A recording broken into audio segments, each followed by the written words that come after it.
வாழ்க வளமுடன். 10ஆம் வகுப்பு சமூக அறிவியல் பாடத்தில் ஃபஸ்ட்டு மிட் டெர்ம் எக்ஸாமுக்கு நம்ம போன வீடியோவில் புவியியலில் ஃபஸ்ட் லெசன் பார்த்தோம். இப்போ வந்து 2வது பாடம் புவியியலில் பாடத்தலைப்பு பார்த்திங்கன்னா இந்தியாவினுடைய காலநிலை மற்றும் இயற்கை தாவரங்கள். இந்த பாடத்தில் எப்படி வந்து 5 மதிப்பெண் வினாக்களை நம்ம படிக்கிறது, எளிமையாக படிக்கிறது, எல்லோரும் எப்படி எழுதுறது, குறிப்பாக வந்து கற்பித்தல் தேவைப்படக்கூடிய மாணவர்களும், அதாவது மெல்ல கற்கும் மாணவர்களும் எப்படி எழுதலாம் அதை தான் பார்க்க இருக்கிறோம். ஸோ இந்த பாடத்தில் பார்த்தீங்க அப்படின்னா உங்களுக்கு வந்து கிட்டத்தட்ட ஒரு 2 5 மார்க் தான் இருக்குது. ஒன்று வந்து பார்த்திங்க அப்படின்னா தென்மேற்கு பருவக்காற்று, தென்மேற்கு பருவக்காற்று குறித்து விளக்குக, இது ஒரு 5 மார்க்கு. அடுத்து வந்து பார்த்திங்க அப்படின்னா அந்த இந்திய காடுகள் பற்றி விவரிக்கவும். இந்த 2 5 மார்க்குமே ரொம்ப ரொம்ப முக்கியமான 5 மார்க். ஸோ அதை நம்ம பார்க்க இருக்கிறோம். ஃபஸ்ட்டு கேள்வி தென்மேற்கு பருவக்காற்று. இது எல்லா மாணவர்களும் எழுதலாம். ஒரு எனக்கு தெரிஞ்சு பார்த்தீங்கன்னா ஒரு 4 பாயிண்டாவது படிங்க. இப்போ தென்மேற்கு பருவக்காற்றின் காலம் ஜூன் முதல் செப்டம்பர் தென்மேற்கு பருவக்காற்றின் காலம் ஃபஸ்ட்டு பாயிண்ட். அடுத்து இந்த தென்மேற்கு பருவக்காற்று எங்கிருந்து எங்கு நோக்கி வீசுகிறது? கடலிலிருந்து நிலத்தை நோக்கி, கடலிலிருந்து நிலத்தை நோக்கி வீசுது, அதாவது தெற்கிலிருந்து வடக்கு நோக்கி வீசுது. அடுத்து வந்து பார்த்திங்கன்னா வட இந்தியாவுக்கு தான் அதிக கனமழையை கொடுக்குது. இந்த தென்மேற்கு பருவக்காற்று வட இந்தியாவுக்கு அதிக கனமழையை கொடுக்கிறது. அடுத்து பார்த்திங்கன்னா இந்தியாவிற்கு ஆண்டுக்கு 75% மழைப்பொழிவை இந்த தென்மேற்கு பருவக்காற்று கொடுக்குது. இந்த 4 பாயிண்ட்டும் ரொம்ப ரொம்ப முக்கியமான பாயிண்ட். அடுத்து ஒரு 2 மார்க் படிச்சிருப்பீங்க, பருவமழை வெடிப்பு. வட இந்தியாவில் இந்த காற்று துவங்குவதற்கு முன் 46 டிகிரி செல்சியஸ் வெப்பநிலை உயர்கிறது. இடி மின்னலுடன் கூடிய கனமழையை கொடுக்கிறது. இதுவே பருவமழை வெடிப்பு எனப்படும். அந்த 2 மார்க் கேள்வியும் இதில் சேர்த்து எழுதிட்டீங்க அப்படின்னா கண்டிப்பாக உங்களுக்கு 4லிருந்து 5 மதிப்பெண்கள் உறுதியாக கிடச்சிடும். அதே மாதிரி இந்த நல்லா படிக்கக்கூடிய மாணவர்கள் முதலேருந்து எழுதணும். ஜூன் முதல் வாரத்தில் துவங்கி ஜூலையில் பார்த்திங்கன்னா இந்தியாவுடைய அனைத்து பகுதிகளுக்கும் இந்த காற்று வீசுகிறதுன்னு சொல்லி ஸ்டார்டிங்லேயே வரும். ஸோ அதையும் சேர்த்து நீங்கள் என்ன பண்ணலாம், நல்லா படிக்கக்கூடிய மாணவர்கள் எழுதிக்கலாம். அவ்வளோதான். தென்மேற்கு பருவக்காற்றுனா இவர் தான். இது வரைபட பயிற்சியில் கேட்பாங்க. புவியியல் பகுதியில் கொஸ்டின் நம்பர் 44ல் தென்மேற்கு பருவக்காற்று வீசும் திசைன்னு கேட்கலாம், அல்லது வடகிழக்கு பருவக்காற்று வீசும் திசை அப்படின்னு கேட்கலாம். ஸோ மாணவர்கள் இந்த கேள்விக்கு அதிக முக்கியத்துவம் கொடுத்து படிங்க, சரிங்களா? முழுமையாக கேளுங்க. நான் சொல்கிறத ஒரு தடவைக்கு 2 தடவை கேட்டு அதை நீங்கள் நோட்டில் எழுதி வச்சு படித்தாலே கண்டிப்பாக நல்ல மதிப்பெண்களை வாங்கிடலாம். இப்போ தென்மேற்கு பருவக்காற்றுங்கிறது ரொம்ப முக்கியமான கேள்வி. முதல்ல அதனுடைய காலம் எழுதுகிறோம், அது எங்கிருந்து எங்கே நோக்கி வீசுதுன்னு எழுதுகிறோம், அது எந்த பகுதியில் அதிக மழைப்பொழிவை கொடுக்குது அப்படின்னு எழுதுகிறோம், ஆண்டுக்கு 75% மழைப்பொழிவை கொடுக்கிறது அப்படின்னு எழுதுகிறோம். ஜூன் முதல் வாரத்தில் துவங்கி 3வது வாரம் நினைக்கிறேன், அல்லது ஜூலையில் இந்தியாவினுடைய அனைத்து பகுதிகளுக்கும் அது வீசுது. அது மாதிரி எல் நினோ வந்து இந்த காற்று வீசும்போது தான் நடைபெறுகிறது. இந்தியாவுடைய முக்கிய காலநிலை எல் நினோன்னு சொல்லுவாங்க. ஸோ இதெல்லாம் நீங்கள் எழுத வேண்டியிருக்கும், சரிங்களா? ஸோ முக்கியமான ஒரு 4 பாயிண்ட்ஸ் அது படித்து எழுதினீங்கன்னா ஒரு 3லிருந்து 4 மதிப்பெண்கள் உங்களுக்கு கிடைக்க வாய்ப்பு. அடுத்து இந்திய காடுகள் பற்றி வரி. இந்திய காடுகள்னால் நிறைய வகைகள் இருக்குது. அயன மண்டல பசுமை மாறா காடுகள், அயன மண்டல இலையுதிர் காடுகள், அயன மண்டல வறண்ட நில காடுகள், அதே மாதிரி பாலைவன மற்றும் அரைப்பாலைவன தாவரங்கள், அல்பைன் அல்லது இமயமலை காடுகள், லாஸ்ட்டாக மாங்க்ரோவ் காடுகள். இதெல்லாம் காடுகளுடைய வகைகள். இந்த வகைகளை மட்டும் எழுதினாலே நீங்கள் 2 மதிப்பெண்கள் வாங்கிடலாம். என்னென்ன வகைகள்? அயன மண்டல பசுமை மாறா காடுகள், அயன மண்டல இலையுதிர் காடுகள், அயன மண்டல வறண்ட நில காடுகள், அதே மாதிரி பாலைவன அரைப்பாலைவன தாவரங்கள், அதே மாதிரி மாங்க்ரோவ் காடுகள், அல்பைன் காடுகள்.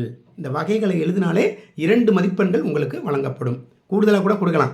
இதில் எவ்வளவு மழைப்பொழிவு இருக்கணும்? இப்போ அயன மண்டல பசுமை மாறா காடுகள் அப்படின்னா பசுமை மாறாமல் இருக்கும். அப்போ 200 சென்டிமீட்டருக்கும் அதிகமாக மழை இருக்கும் அங்கே. அதே மாதிரி 100 to 200. அடுத்த அயன மண்டல இலையுதிர் காடுகளில் 100 சென்டிமீட்டர் முதல் 200 சென்டிமீட்டர் வரை மழை இருக்கும். அடுத்து அப்படியே மழை அளவு குறைஞ்சிக்கிட்டே வரும்.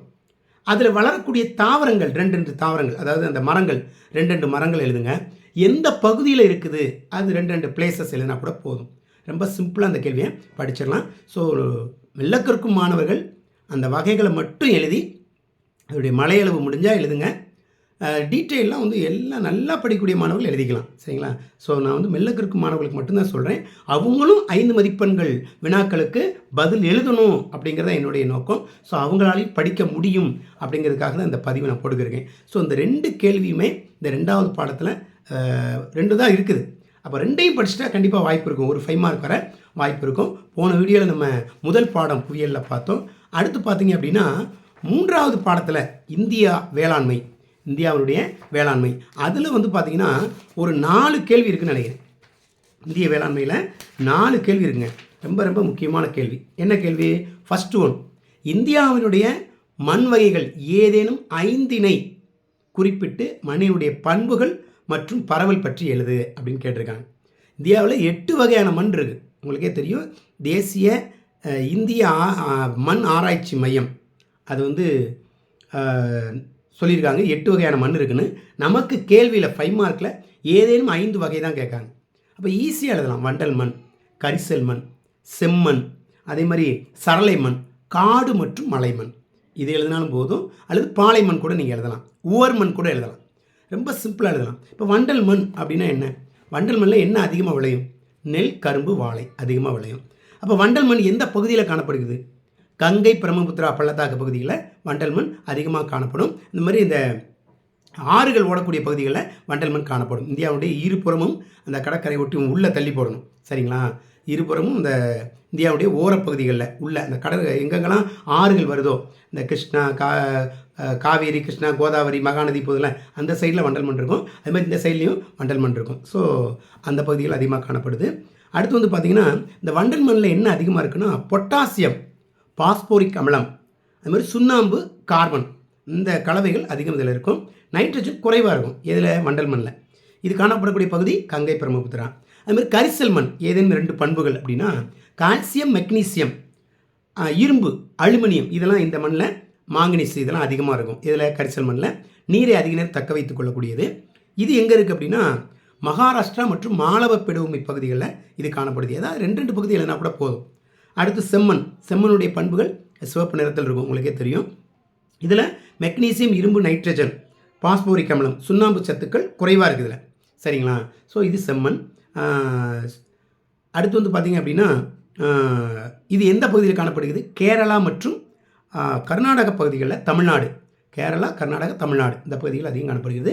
இதில் செம்மண்ணில் பருப்பு அதிகமாக விளையும். சரிங்களா? அதே மாதிரி கரிசல் மண்ணில் பருத்தி அதிகமாக விளையும். கரிசல் மண் பருத்தி, வண்டல் மண் நெல், கரும்பு, வாழை, செம்மண் பருப்பு வகைகள் அதிகமாக விளையும். ஸோ விளையக்கூடிய பயிர்கள் எந்த பகுதியில் கிடைக்கி அதனுடைய பண்புகள் 2 அல்லது 1 இப்படி எழுதினா கூட உங்களுக்கு என்ன உண்டு? மார்க் உண்டு. அது மாதிரி ஸ்லோ லேர்னர்ஸ் வந்து அந்த மண் வகைகளை எழுதி அதனுடைய நிறம் என்ன இதையாவது எழுதுங்க. கண்டிப்பாக உங்களுக்கு 2லேருந்து 3 மதிப்பெண்கள் கிடைக்க வாய்ப்புகள் இருக்குது இந்த கேள்வி கேட்டால். சரிங்களா? அடுத்து சரளை மண்.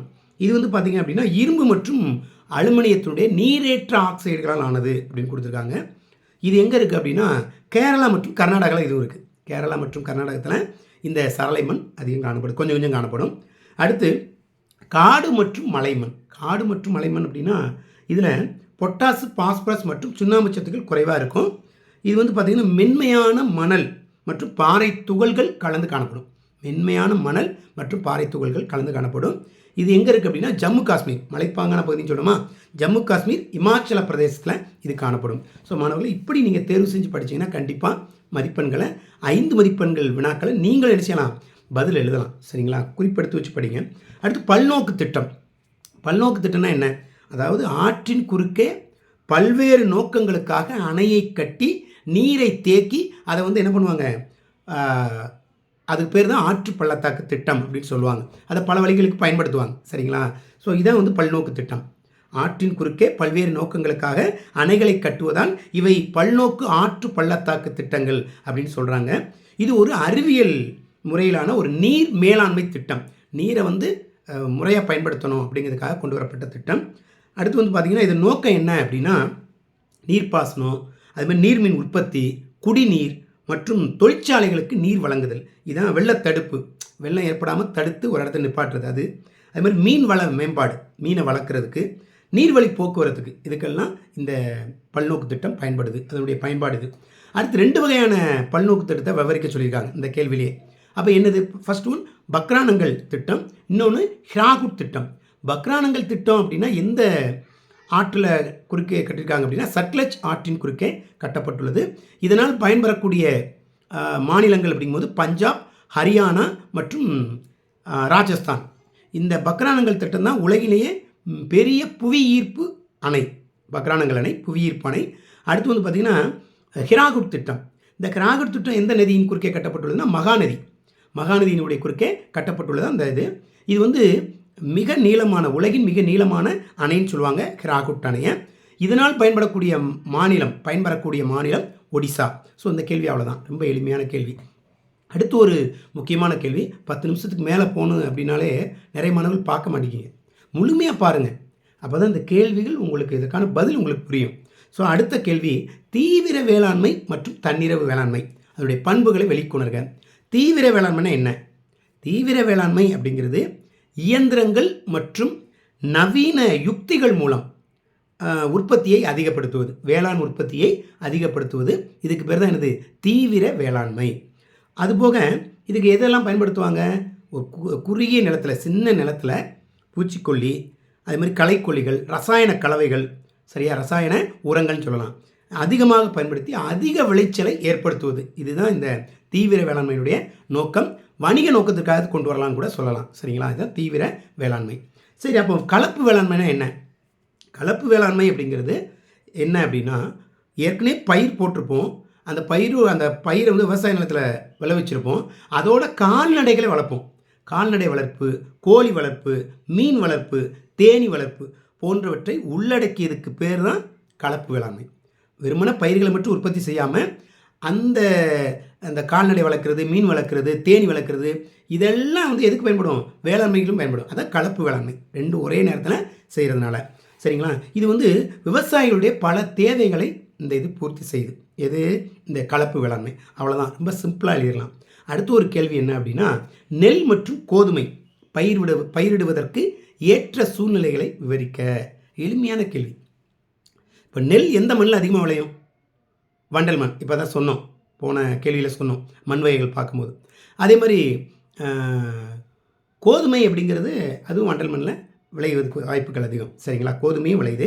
இப்போ இது ஃபஸ்ட்டு நம்ம என்ன எழுதலாம் அப்படின்னா, அந்த கேள்விக்கு, நெல் இந்தியாவினுடைய ஒரு பூர்வீக பயிர். ஒன்று, நெல் வளர எவ்வளவு வெப்பநிலை தேவை அப்படின்னா 24 டிகிரி செல்சியஸ் வெப்பநிலை தேவை. ஆண்டுக்கு 150 சென்டிமீட்டர் மழைப்பொழிவு தேவை. இதுதான் இதனுடைய குறிப்பு. 24 டிகிரி செல்சியஸ் வெப்பநிலை, ஆண்டுக்கு 150 சென்டிமீட்டர் மழைப்பொழிவு. சரிங்களா? அடுத்து, இது ஒரு அயன மண்டல பயிர். நெல் ஒரு அயன மண்டல பயிர். அப்போ இந்தியாவுடைய பூர்வீக பயிர், இது ஒரு அயன மண்டல பயிர். இது வளரணும் அப்படின்னா 24 டிகிரி செல்சியஸ் வெப்பநிலை வேணும், ஆண்டுக்கு 150 சென்டிமீட்டர் மழைப்பொழிவு உள்ள பகுதிகளில் இது பயிரிடப்படுகிறது.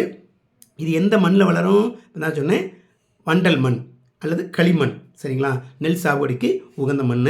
நெல் பயிரிட அதிகமான தொழிலாளர்கள் தேவைப்படுறாங்க. சரிங்களா? ஸோ இது எழுதினா கூட போதும் நெல்லுக்கு. அடுத்து கோதுமை அப்படிங்கிறது இந்தியாவுடைய 2வது முக்கிய உணவு பயிர். நெல் முதல் முக்கிய உணவு பயிர், கோதுமை 2வது முக்கிய உணவு பயிர். சரிங்களா? இது வந்து பார்த்திங்க அப்படின்னா 10 முதல் 15 டிகிரி செல்சியஸ் வெப்பநிலை இதுக்கு தேவை. ரொம்ப முக்கியமானது இது. அடுத்து, இது வந்து பார்த்திங்க அப்படின்னா 85% மேலான கோதுமை உற்பத்தி எங்கே நடக்குது அப்படின்னா பஞ்சாப், உத்தரப்பிரதேசம், மத்திய பிரதேசம். அதிக அளவில் கோதுமை எங்கே உற்பத்தி செய்கிறாங்கன்னா உத்தரப்பிரதேசம், மத்திய பிரதேசம், மெயினாக பஞ்சாப் தான் கோதுமை களஞ்சியம்பாங்க. ஸோ அதை நான் நோட் பண்ணி வச்சுக்கோங்க. ஸோ இதுதான் வந்து கோதுமை வந்து கரிசல் மண் பிரதேசத்துலேயும் வளருது அப்படின்னு சொல்லியிருக்காங்க. ஸோ இதுதான் நம்ம நெல்லுக்கும் அந்த கோதுமை அதனுடைய புவியியல் சூழல்கள் அப்படின்னு சொல்லியிருக்கோம். இந்த கேள்வியை ஒரு தடவைக்கு 2 தடவை கேட்டு படிங்க. 3 பாயிண்ட்ஸ் எழுதினா கூட நமக்கு 4 மதிப்பெண்கள் ஆசிரியர்கள் கொடுப்பாங்க. தெளிவாக அடித்தல் திருத்தல் இல்லாமல் பாயிண்டாக எழுதுங்க, ஹெட்டிங் போட்டு எழுதுங்க. ஒவ்வொரு தடவையும் நான் தான் சொல்கிறேன். ஸோ இப்படி செஞ்சீங்க அப்படின்னா அனைத்து மாணவர்களாலையும் கண்டிப்பாக 5 மதிப்பெண் வினாக்களை கண்டிப்பாக அட்டன் பண்ண முடியும். ஸோ எல்லா மாணவர்களுமே 5 மதிப்பெண் வினாக்கள் கொஞ்சம் அதிகமாக இருந்தவுடனே என்ன பண்ணிட்டாங்க? படிக்காமல் போயிருந்தாங்க. அப்படி போகாதுங்க. ஒரு 5 மதிப்பெண் வினாக்கள் வருதுன்னு உங்கள் ஆசிரியர் சொல்லிட்டாங்க அப்படின்னா அதில் 2லிருந்து 3 பாயிண்டாவது நீங்கள் படிச்சுக்கோங்க. உங்களுக்கு ஸ்கோர் கொஞ்சம் கூடும், மதிப்பெண்கள் கொஞ்சம் உயர்வதற்கு வாய்ப்புகள் அதிகம். அதனால் நான் வந்து ஒவ்வொரு பாடவாரியாக 5 மார்க் மட்டும் டீட்டெயிலாக எப்படி நல்லா படிக்கிறவங்க எழுதணும், ஸ்லோலனஸ் எப்படி எழுதணும் அப்படிங்கிறத சொல்லிக்கிட்டே வரேன். ஸோ இது உங்களுக்கு கண்டிப்பாக பிடிச்சிருக்குன்னு நினைக்கிறேன். பிடிச்சிருந்தா உங்களுடைய சக மாணவர்களுக்கு இதை அனுப்புங்க. ஒரு தடவைக்கு 2 தடவை கேளுங்க, ஸ்கிப் பண்ணாமல் கேளுங்க. அப்போ தான் நான் என்ன சொல்ல வரேன் அப்படிங்கிறது உங்களுக்கு தெரியும். ஸோ நம்ம வந்து பார்த்திங்கன்னா லாஸ்ட் 2 வீடியோவில் வரலாறு பகுதி முடித்தோம். அடுத்து புவியியலில் முதல் பாடம் போட்டோம். இப்போ 2வது பாடமும் 3வது பாடமும் புவியியலில் போட்டிருக்கோம். ஸோ அடுத்து குடிமியல் மற்றும் பொருளியல் பகுதிகளில் உங்களை நான் வந்து சந்திக்கிறேன். ஸோ தேர்வில் அதிக மதிப்பெண்களை பெறணும். அதுக்கு அதிகமாக நீங்கள் இப்போ இருந்தே அரசு தேர்வுக்கு மட்டும் நம்ம படித்தா போதாது. நம்ம வகுப்பறையில் வைக்கக்கூடிய தேர்வாக இருக்கட்டும், அல்லது இந்த காலாண்டு ஃபஸ்ட்டு மிட்டம், செகண்ட் மிட்டம், காலாண்டு, அரையாண்டு இந்த தேர்வாக இருக்கட்டும், நல்ல மதிப்பெண்களை நீங்கள் வாங்கினா தான் அரசு தேர்வுக்கு எளிமையாக உங்களுக்கு ஈஸியாகவும் இருக்கும், அதிக மதிப்பெண்களை உங்களால் வாங்க முடியும். ஸோ உங்களுடைய ஆசிரியர் சொல்கிறதையும் கேளுங்க, நல்லா படிங்க, தேர்வுக்கு அதிக முக்கியத்துவம் கொடுங்க, அதிக விடுப்பை எடுக்காதீங்க. ஏன்னா விடுமுறை எடுத்தாலே நமக்கு பாடம் போயிடும் என்பதை தெரிவித்துக்கொண்டு அடுத்த பதிவில் உங்களை சந்திக்கிறேன். நன்றி, வணக்கம்.